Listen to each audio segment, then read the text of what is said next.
அங்கீகாரம் இல்லாத 5000 தனியார் பள்ளிகளுக்கு தற்காலிக அங்கீகாரம் வழங்கி தமிழக அரசு ஒரு அரசாணையை வெளியிட்டிருக்கிறது. இது குறித்த கூடுதல் தகவல்களுடன் இணைகிறார் சங்கரன் அவர்கள். சொல்லுங்க சங்கரன், இந்த அதிகாரம் பற்றின உங்களது கருத்துக்கள் முதற்கட்ட பார்வையை பதிவிடுங்க. தமிழகம் முழுவதும் தனியார் பள்ளிகள் சம்பந்தப்பட்ட துறைகளிடம் உரிய அங்கீகாரத்தை வாங்கணும். ஒரு முறை அப்படி வாங்கினா 3 ஆண்டுகளுக்கு ஒரு முறை அந்த அங்கீகாரத்தை புதுப்பித்துக் கொள்ளலாம். அப்படி ஒரு வழிமுறை ஏற்கனவே இருக்கு. தொடக்க கல்வித்துறை கீழே இயங்கக்கூடிய பள்ளிகள், ஆரம்ப பள்ளிகள், நடுநிலை பள்ளிகளா இருந்தா அந்த துறையிட்ட அந்த அங்கீகாரத்தை வாங்கணும். உயர்நிலை மேல்நிலை பள்ளிகளாக இருந்தால் சம்பந்தப்பட்ட துறை இயக்குனர், தனியார் பள்ளிகளை பொறுத்தவரை மெட்ரிகுலேஷன் பள்ளிகள் இயக்குநரிடம் அங்கு விண்ணப்பித்து அந்த அங்கீகாரத்தை வாங்கணும்.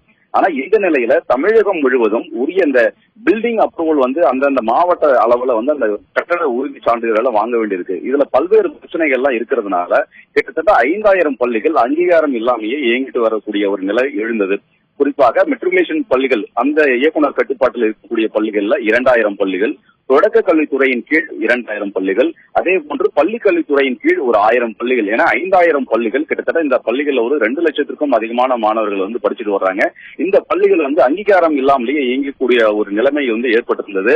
ஆனால் இலவச மற்றும் கட்டாய கல்வி உரிமை சட்டம் என்ன சொல்லுதுன்னா, எந்த ஒரு பள்ளியும் அங்கீகாரம் இல்லாமல் இயங்கக்கூடாது அப்படின்ற அந்த சட்டத்துல தெளிவா கூறப்பட்டிருக்கு.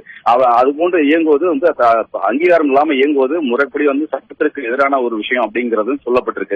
இதன் காரணமாக அதே நேரத்தில் மாணவர்களுடைய நலனை கருத்தில் கொண்டும் பல பள்ளிகள்ல இதுல இந்த 5000 பள்ளிகள்ல கணிசமான பள்ளிகள் உயர்நிலை பள்ளிகளாகவும் அதே போன்று மேல்நிலை பள்ளிகளாகவும் நிறைய பள்ளிகள் இருக்கிறது. இந்த பள்ளிகளில் படிக்கக்கூடிய மாணவர்கள் பொதுத் தேர்வு எழுதக்கூடிய நிலை வரும்போது அவங்களுடைய மாணவர்களுடைய விவரங்கள் எல்லாம் பள்ளிகள் அந்த டேட்டா எல்லாம் எடுத்து அரசுக்கு அனுப்ப வேண்டிய ஒரு சூழல் எல்லாம் இருக்கு. எனவே இந்த மாணவர்களுடைய நலனை கருத்தில் கொண்டு இந்த 5000 பள்ளிகளுக்கும் தற்காலிக அங்கீகாரம் வழங்கி அரசாணை பிறப்பிக்கப்பட்டிருக்கிறது. அதாவது பள்ளிக்கல்வித்துறையினுடைய முதன்மை செயலாளர் பிரதீப் யாதவ் இந்த அரசாணையை வெளியிட்டிருக்கிறார். 7ஆம் தேதியிட்ட இந்த அரசாணை தற்போதுதான் வெளியாகி இருக்கிறது. இந்த அரசாணை உடனடியாக அனைத்து சம்பந்தப்பட்ட துறை பள்ளிகள் அனைவருக்கும் தெரிவிக்கப்பட இருக்கிறது. இந்த அரசாணையினால கிட்டத்தட்ட 5000 பள்ளிகள் ஒரு நிம்மதி, அதாவது தற்காலிகமாக அவங்களுக்கு ஏற்பட்டிருக்கிற ஒரு பிரச்சனை தீர்ந்திருக்குதுன்னு சொல்லலாம். அதே நேரத்தில் மாணவர்களுக்கும் இதனால ஒரு பலன் ஏற்பட்டிருக்கு. இந்த தற்காலிக அங்கீகாரம் எது வரைக்கும் செல்லுபடியாகும் அப்படிங்கிற ஒரு எது வரைக்கும் இது அமலுக்கு இருக்கும் அப்படின்ற ஒரு உத்தரவும் அதுல தெரிவிக்கப்பட்டிருக்கிறது. அதன்படி 2019ஆம் ஆண்டு மே மாதம் 31ஆம் தேதி வரை இந்த தற்காலிக அங்கீகாரம் என்பது அமலில் இருக்கும். அது வரைக்கும் இவங்களுக்கு இந்த தற்காலிக அங்கீகாரம் வழங்கப்பட்டிருக்கிறது. அதற்குள்ளாக இந்த பள்ளிகள் எல்லாம் அங்கீகாரம் முறையாக வாங்குவதற்கு உரிய நடவடிக்கைகளை எடுக்க வேண்டும் என்றும் அந்த அரசாணையில் தெரிவிக்கப்பட்டிருக்கிறது. தற்போதைக்கு இந்த ஒரு ஆண்டுக்கு அடுத்த ஆண்டு மே மாதம் இறுதி வரை எந்த பிரச்சனையும் இந்த பள்ளிகளில் படிக்கக்கூடிய மாணவர்களுக்கு ஏற்படாது.